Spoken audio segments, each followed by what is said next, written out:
episode 201. You know, we're not driving cars anymore, we're driving computers. And people need to realize that, the dynamics of that, what needs to happen, and how I need to start thinking differently rather than I just have a bunch of repair guys in my shop. And I'm teaching them to learn to think differently.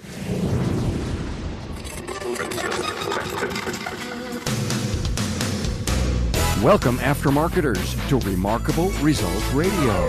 Listen to learn just one thing from today's episode on your journey to remarkable results.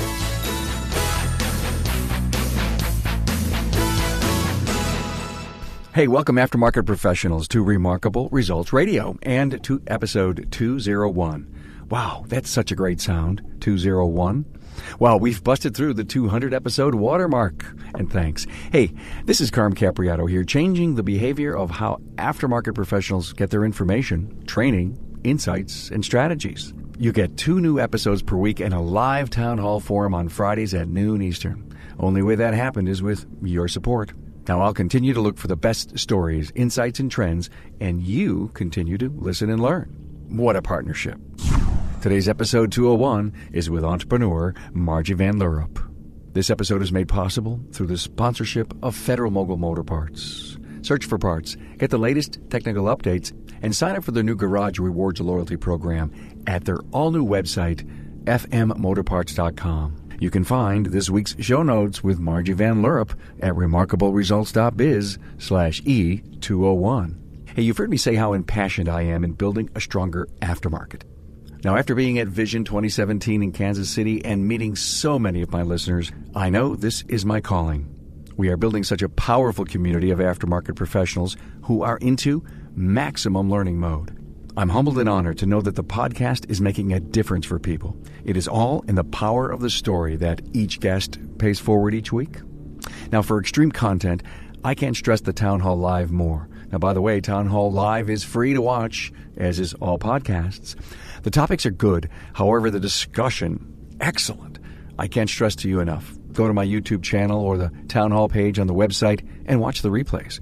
Watch them like a documentary and learn like a seminar. The content in each show has knowledge and insights you can use immediately. Now, if you're a perpetual student like me, the podcast and town halls are your secret Santa of learning. How's that for a twist? Hey, I love it when you contact with me on Facebook like Michael Burmester, who I met at Vision 2017, Greg Ritter, and Jay Gonanen Fuchs. And to my new LinkedIn connections, Conrad Jobst, Leanne Best, Steve Beckwar, and Michael Risich. Connect with me with any ideas for a show or a guest request. My email, carm@remarkableresults.biz. Wow, could not believe how many owners and techs I met at Vision KC, as I was saying before, in March of 2017, that had the podcast app installed on their smartphone. Yes, it's free. And if you want instant access to every episode, just download the Remarkable Results Radio app and enjoy a whole new easy way to connect and learn with every episode. It's for iOS and Android and for any smart device. Now meet Margie van Lierop from Beach Cities Garage in Laguna Hills, California.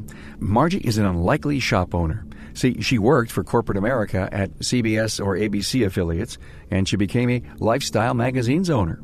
Now, friends were ready to sell their shop, so she bought, and that was 7 years ago. She has taken her entrepreneurial spirit and rebranded the business, moved to a new location, joined ASA, ASCCA, and Women in Auto Care. She found a business coach, and she's in a 20 group.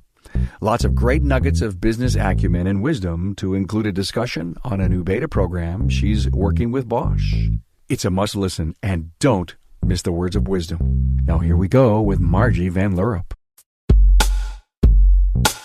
A warm welcome to Margie van Lierop from Beach Cities Garage in Laguna Hills, California. Margie, welcome to the show. Well, thank you, Carm. I appreciate your taking the time and the opportunity to be interviewed here with you. Thank you. No. The opportunity is all mine. I'm excited to have you on the show. There's so much to talk about. Here we have a individual who's not from the automotive industry, and yet you're a shop owner, Beach Cities Garage. And so I'm curious person, and I want to know how this happened, where you got where you are. I'm just going to sit back and let you talk. It was purely by accident and design. How's that? And All an right. accident a lot of times turns into a design. Okay. I have a very different background, an entrepreneur background. My background is actually television and radio and magazines, the print side, everything from advertising to running stations. And then I left the corporate world and became an entrepreneur and owned a couple of advertising agencies. So what happened was I started a magazine called Beach City Style Magazine, and that's how the Beach Cities Garage came up and about. So basically what you said is, listen, I have this great magazine. You had that magazine. Correct. And you bought a operation called Viking? Correct. What happened was I sold my magazine in 2007.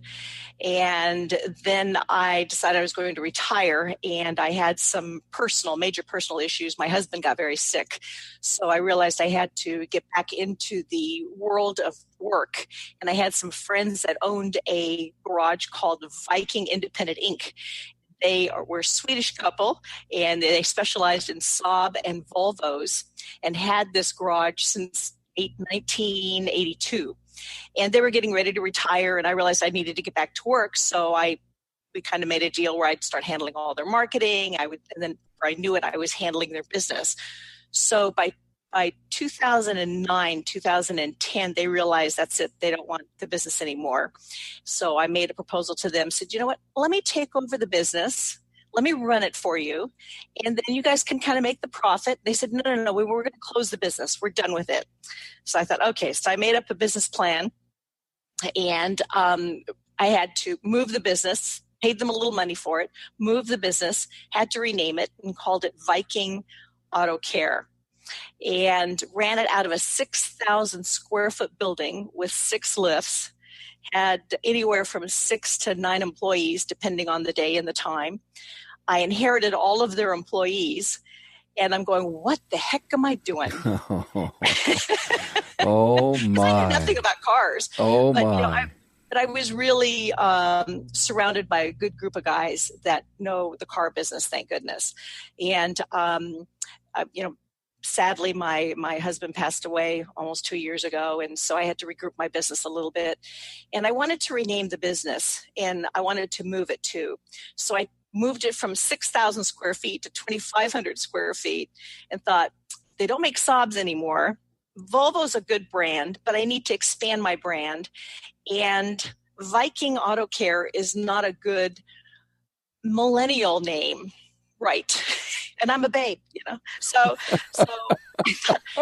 I thought, I'm going to go name it what I want. I'm at the beach. We're in Laguna Beach, Yeah. Dana Point, all these great little locations. So I renamed it Beach Cities Garage, downsized it, and now I have a great business model. And I'm focused on a lot of millennials now because, you have to. The market's changing. Yeah. Even though most of them lease cars. Some of them still own cars. And now it's all a smooth running machine, if I may be so bold to say that. What you just described to me as the leap to become a shop owner is pure entrepreneurialism. I mean, you weren't a tech wanting to be a shop owner. You were a media person. You as you said, you TV, radio, running stations. There's not a parallel to running or owning a shop. So describe to me that day that you said, you know what? I can do this. I don't think I ever had an aha moment when it comes to I can do this. I put one foot in front of the other and just do it. Okay. I realized that it's like any business. Business is business. I love all these groups that meet, and because what's interesting is most people come from the tech world and decide they're going to own a shop. And left and right, I have people telling me, what are you doing running a shop? You know nothing about this. It would be like my opening up a hair salon or something and, being a tech. Yeah. Well, that's a moot point to me. In fact, it was great because my aha moment actually came in the book, The E-Myth, if I may be so bold to bring that up, where it tells you, being a tech sometimes makes it even more difficult to own a business of the passion that you have, because you burn out from that passion a lot of times because of the business side of it. So I'm able to run the business the way a business needs to be run and manage it well and have great technicians that do what they do and love the passion of what they do. And at the same time, I can grow the business and go from there. I want to make a mention to the E-Myth to you. I have just come back from a Caribbean holiday, and I took the Beyond the E-Myth with me. Michael Gerber just wrote it in November of 2016, and I couldn't put it down.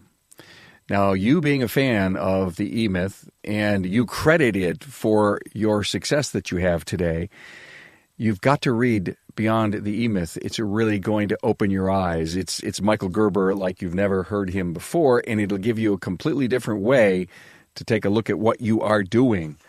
And wow. I will download it now. And so anyone who's listening to the podcast, if you're an entrepreneur or want to become one, Beyond the E-Myth, I'm sure Michael Gerber will appreciate all that I've done for him. I'm talking with Jonathan Giachelli, a technical product specialist with Federal Mogul Motor Parts. So, Jonathan, how does a service professional get the Guru on the Go van to their shop? There's a couple ways. We do what we call cold calls, where we go around and just visit shops based on geographics. And there's also times where we team up with outside sales reps from other parts distributors and visit the shops on that basis. So I love this. You pull into a shop on a cold call. They see the van, and they're probably excited to see you. Yeah. I've had a couple shops where they've actually have already heard of the Gurus via Facebook or social media. So when I show up, they've already been signed up and taken online classes, and now that the van's there, it's really easy to book a lunch and learn. So you're really an extension of the Garage Guru training centers. Yes, absolutely. So you're all done with your lunch and learn. You spend 45 minutes to an hour. Probably that's all you can really get from a busy, busy shop. What are the technicians saying about your shop visit? Oh, they love it. They thank me, every second I'm walking out the door and just can't wait for me to come back again. Federal Mogul Motor Parts' Garage Gurus is your go-to source for the vehicle training, technology, and answers you need to keep your next job on track. On-site, online, or on demand, the Gurus are here to help keep your business and your career on the road to success. Visit fmgarageguru.com. So how was your learning curve? How did you establish what you needed to know and learn? Did you say to your team, hey, listen, this is going to be a blast. We got to work together.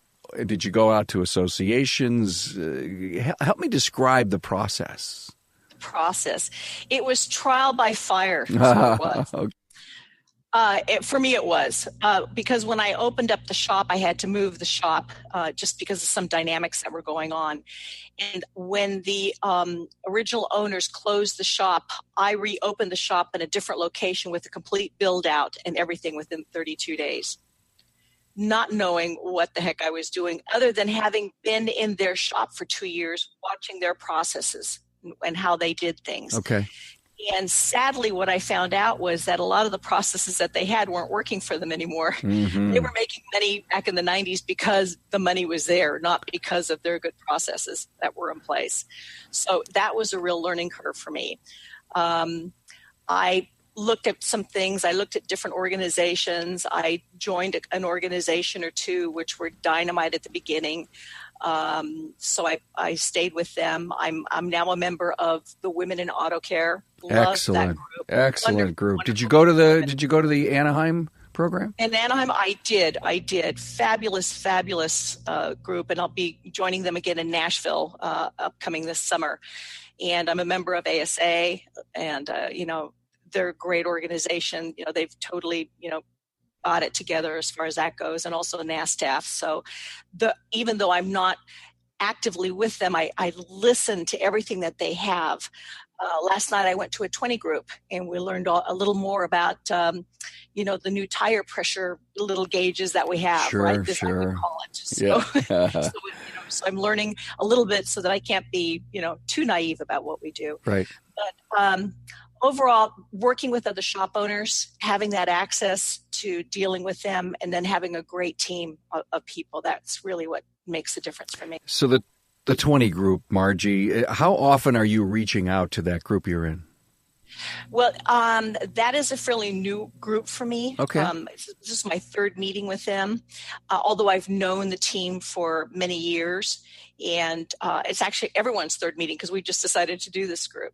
So we have our own little private Facebook, so that helps a lot. But the biggest thing I did for myself, if I may be so bold, is to say that I joined Pair Shop Coach, and Bill Hill is my coach. And great group of guys there. Great group. Joined them in November of last year. What are you getting out of your coaching group? That I'm doing a lot of things right in spite of myself. Okay. Well, that's a big revelation. Yeah, it is. It is. Because, sometimes you talk to people and you've got people around you that make you doubt yourself, So those people you get out of your life. So I did that. And I'm doing a lot of things right. I just need to do more of it. And that's really good marketing because everything is changing as far as the auto world goes, with all the telematics and high-tech cars. I mean, we're not driving cars anymore. We're driving computers.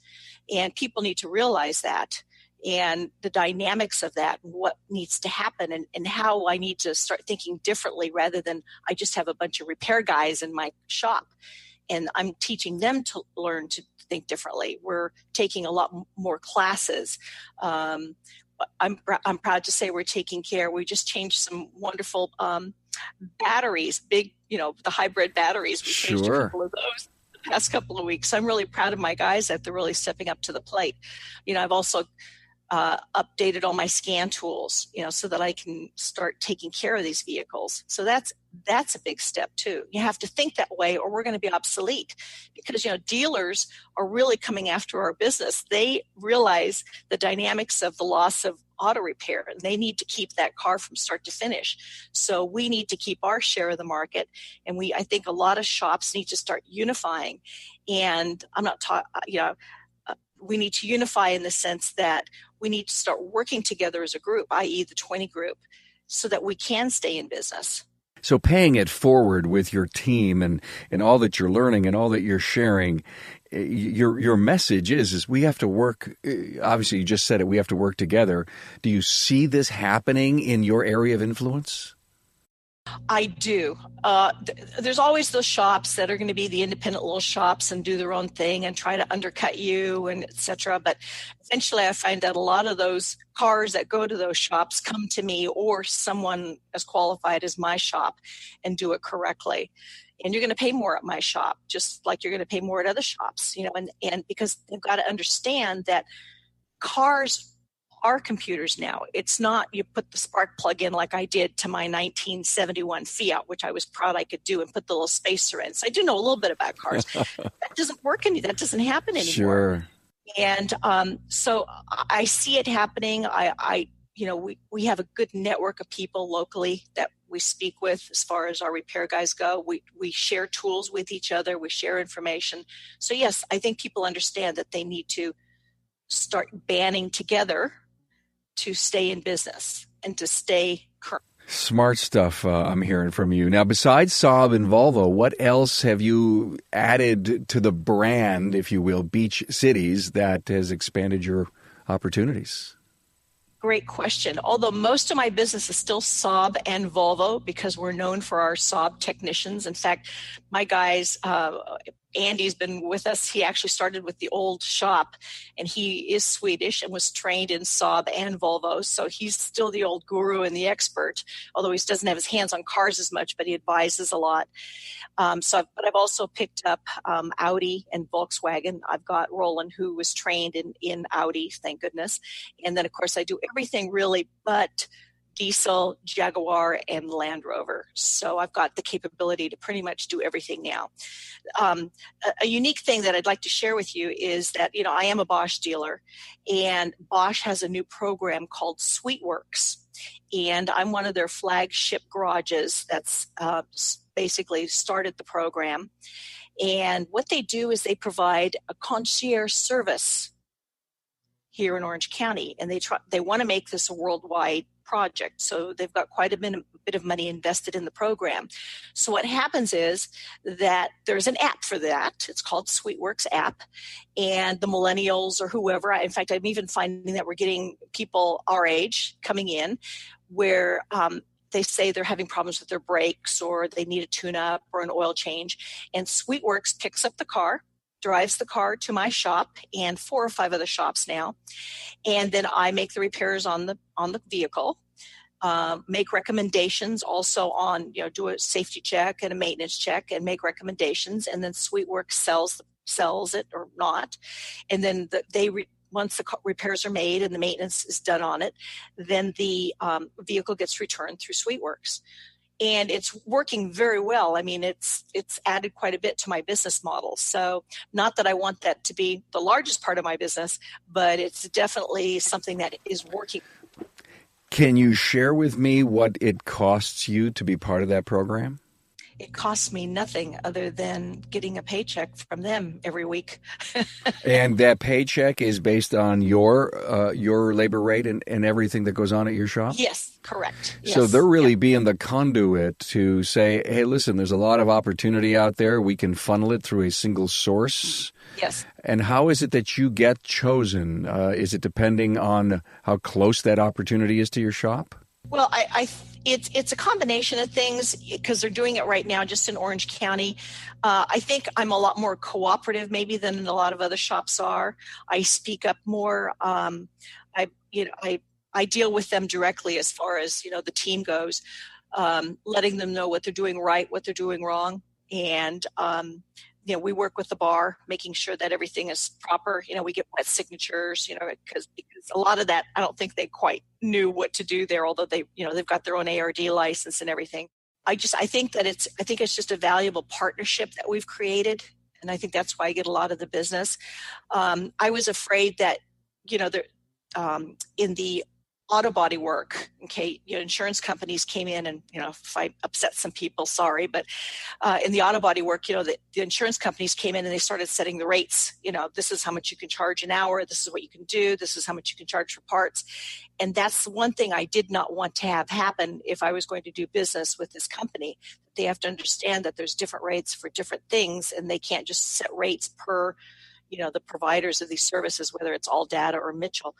And so I think that's really awakened them too. And so because of that, I think that they're being a little more open to working. So Margie, how does Sweetworxx set the rate and basically knows what you're going to charge for the job? Good question. They start with All Data, and they use that as a basis of what the labor rate's going to be. And because they're Bosch, they know what a lot of their own pricing is. We're getting to that point now where we'll start using just Bosch products if at all possible. But they have us right now, because they're getting the name out, they are doing promotional pricing, oil changes, etc. I still get paid what I need to be paid to make it work for me. But when the car is there and say it needs brakes, then what we do is we price it out, what the labor is going to be, how much time it needs, what the brake pricing is going to be. I provide either just a generic pricing for a generic, or unless they want dealer pricing, as far as OE pricing, I should say. So in other words, a premium pricing or a generic pricing are the two things that I offer. And then they sell it from there. Margie, does the car owner know that it's Beach City's garage that's repairing their car? Typically not, but that's a great question because yesterday we had a vehicle in there, and this vehicle wanted an oil change. Well, as soon as you put the oil in, it came in with 2 ounces of oil in it, and I called Sweetworxx and I said, I can't work on this car. I don't want to touch it. I can't believe it's here, but it is. But they spoke with the owner of the vehicle and they explained what we found, and they said where the car is at. And the owner called us, and we spoke with the owner, and we've got the job. So there's total transparency, or I would not want to do business with them. With the trends of digital vehicle inspections becoming one of the most important, if you will, tactics to growth strategy in your business for maintenance and communicating with your customer with pictures and text, this almost seems to defy that level of intimacy where you're going through, if you will, a clearinghouse. How do you deal with that? It's been a challenge, and I think that's the biggest challenge because, as you know, being an independent auto repair shop, biggest thing that we have is that contact with that customer. And that's the challenge that we have now with Sweetworxx in creating that intimacy. So that it is a challenge, period. What's interesting is the young lady that is the service advisor at Sweetworxx. I actually got her that job, and that's her biggest challenge, is being able to talk with that particular owner and explaining to them what needs to be done, because everything is done through the app. The app says I need an oil change or I need my brakes done. Well, how do you know you really need your brakes done? So that is the challenge. And I think that's where where I think I'm having the most fun with Sweetworxx in overcoming that challenge, and we'll see what happens. I know we're going to have a show, and maybe by the time this episode releases, we may have that show. It's a Town Hall Live, my forum that we do every Friday at noon Eastern, and one of the subjects coming up here in the next 2 or 3 weeks is going to be on concierge service, and it's the concierge service that single shop owners are providing, their own pickup and if you will, that white glove treatment. I'm excited to have that seminar, that forum, because I think there's so much discussion that needs to happen, because customer service, if you will, you were talking about the processes from the company that you bought and that they were kind of stodgy and old and they quite weren't working. And I wrote down the words process improvements. Not maybe process change, but process improvements.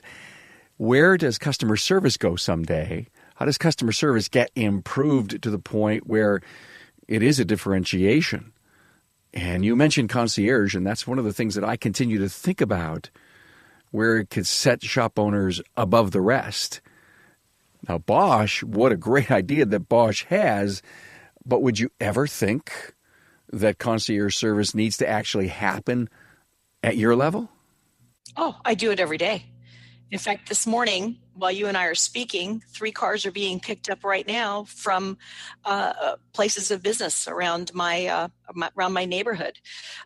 Yesterday, for example, I'm part of the Auto Value group, and I had someone from Ohio call me saying that his wife's Jaguar, the lady's working here now, and her Jaguar broke down, and they thought it might be one of the parts that they'd replaced. This car had been in storage quite a while because, it snows. It was a convertible, and so that car only gets driven so much. But now she's in California, and guess what?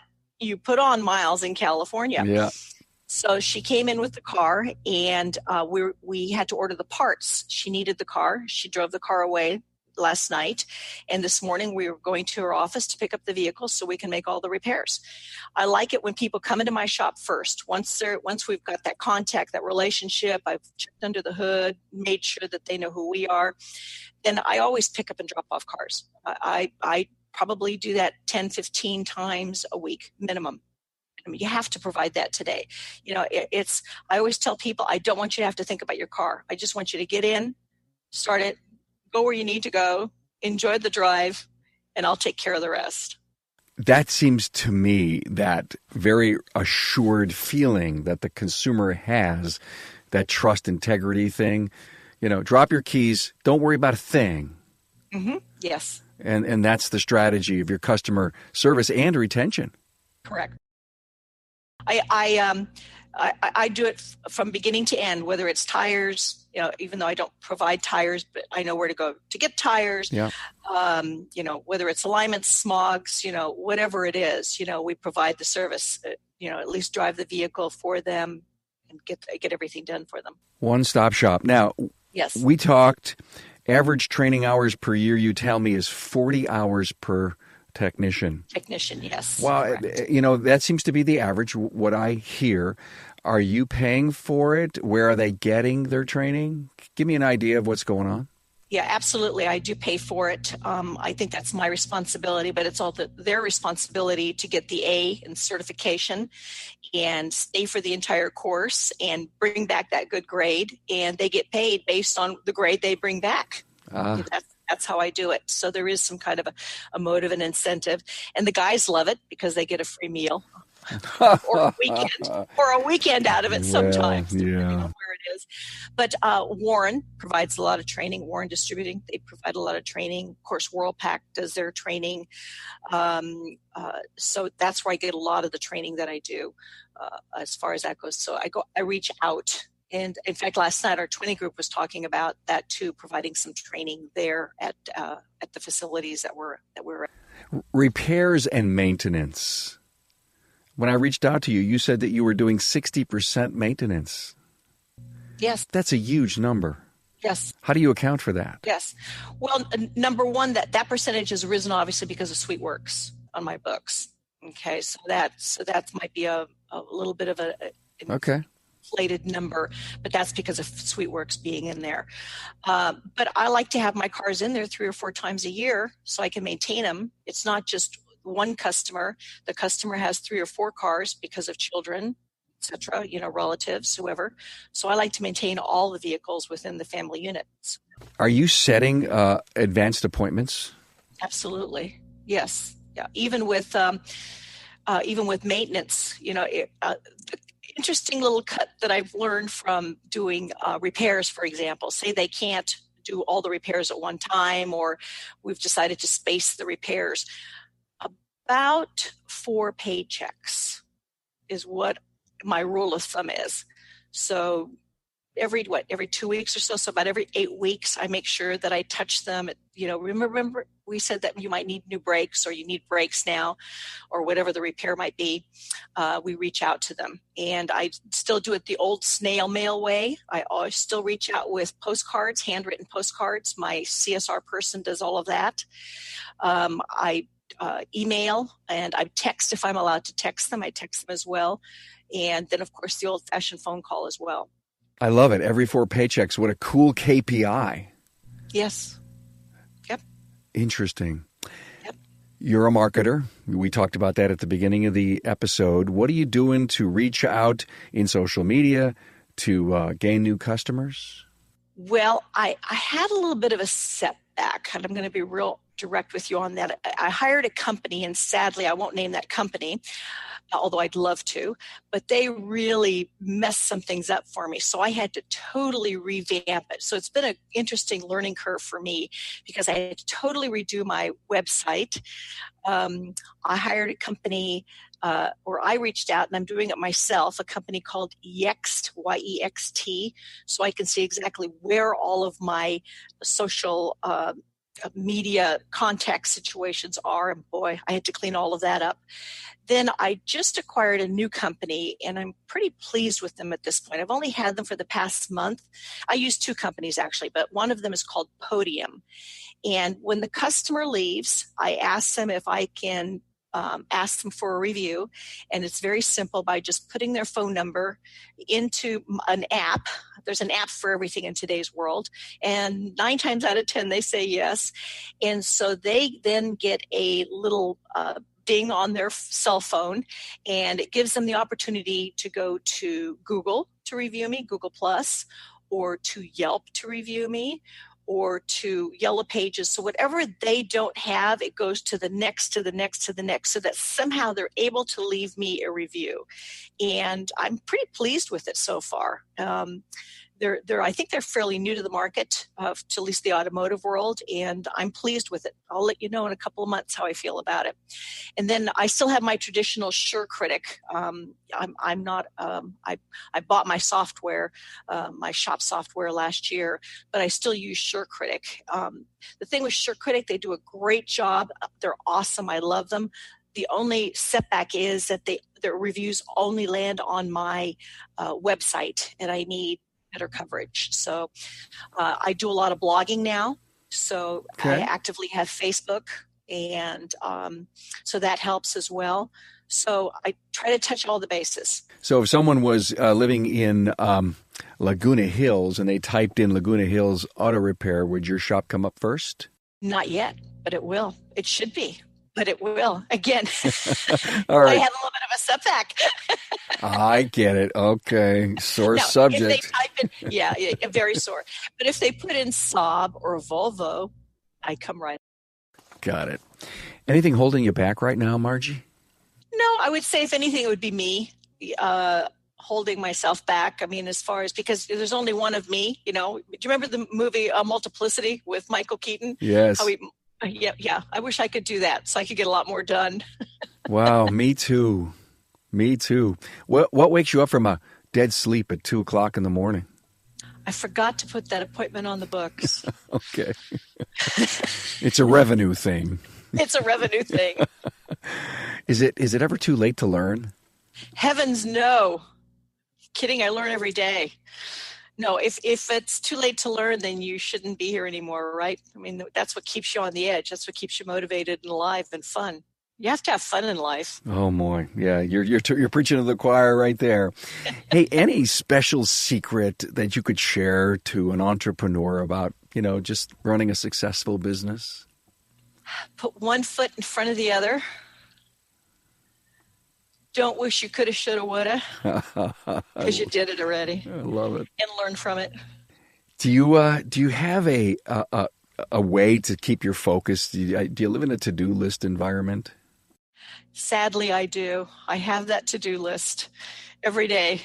In fact, let me see. How long? Oh my God, look at that. How long is that? I mean, is it like weeks worth of things you got to do? It's usually what I do is I have my business plan. I live religiously by my business plan, because if you don't, it's a living document. You've got to change that plan every month, if not every week. Really? And I've got my short term, my long term. Am I reaching my goals? I mean, I think that's one of the big things that they preach to all of us, right? If you're going to hit $1 million this year, how are you going to get there? 4,000 a week, 4,000 a day, excuse me.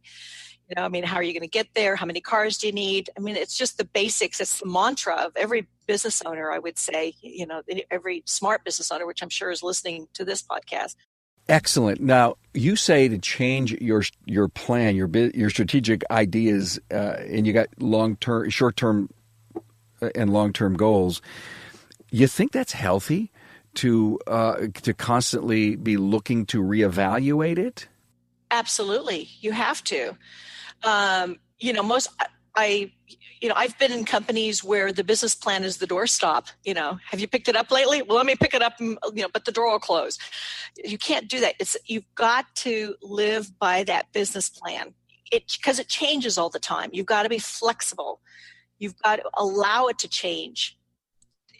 You get frustrated. That's when you get stressed out, is if your plan doesn't work, because most plans don't work. You can have what you want, that vision, but every day something changes. The dynamics of either you lose a person, something happens with a car, something happens to you personally in life. Whatever happens, you've got to be flexible. Be flexible. When I hear you say that, I think of the words pay attention. Yes. And it's almost like you've got your tentacles as an octopus out there in all areas that as an entrepreneur you have to pay attention to. And all of those bring you feedback.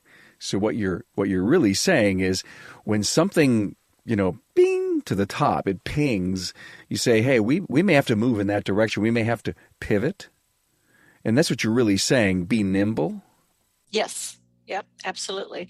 Because if you're not proactive, you can't be reactive. You've got to think about it. Is this the right move to make? And you have to be proactive, because otherwise it will control you. And you're the one that has to stay in control and manage it well if you want to get to your goals. I've had a blast. This was fun. Thank you. I learned a lot. Yes, absolutely we will. I want you to come back. We'll do something. We'll take another subject, and now that we know who Margie van Lierop is, now we can, dig in a little deeper. So, any great words to live by? Any great wisdom that you live by, or you'd love to share? I have my 7 little rules that I live by. Stop thinking so much. It's all right not to know all the answers. And is that the one you're going to give us? That's one. All right. That's what I'm going to give you. That's what I'm going to give you today. Because I saw you have that thing on. What is it, on your phone? What? It's on my phone. It's my 7 rules of life. I saw that. Yeah, it's make peace with your past so it won't disturb your future. Number 2, what other people think of you is none of your business. The only person in charge of your happiness is you. Don't compare your life to others. Comparison is the thief of joy. Time heals almost everything. Just give it time. Stop thinking so much. It's all right not to know all the answers. And smile. You don't own all the problems in the world. Wow. So if anyone stops to think about those, it could really change their life. Yes. Wow. Margie van Lierop, Beach City's Garage, Laguna Hills, California. Thanks for being on the show. My pleasure, and thank you, Carmen. Hey, thank you, Margie van Lierop, for your entrepreneur story and for paying it forward. Hey, there's a lot going on in your world for all the right reasons. Now, for more background on Margie, go to her show notes page on the Remarkable Results Radio website at remarkableresults.biz/E201. And thank you for joining us. Any questions or comments? I'd love to hear from you. Email me at carm@remarkableresults.biz or head over to the contact page on the website. Hey, listen, I'm a person who links people that need and want knowledge in a way that is easy to digest in their day-to-day life. And you know, that's why you're here. Share this content-rich resource with your friend. Provide me the ultimate in networking. Tell a friend about the podcast. Hey, there's a lot of bandwidth to go around, and it's so easy to do. Email the episode link, share my Facebook page, Twitter account, or LinkedIn connections. The richness grows because you help ripple the water. Thanks. Thanks for being on board to listen and learn from another inspiring aftermarket professional. Until next time.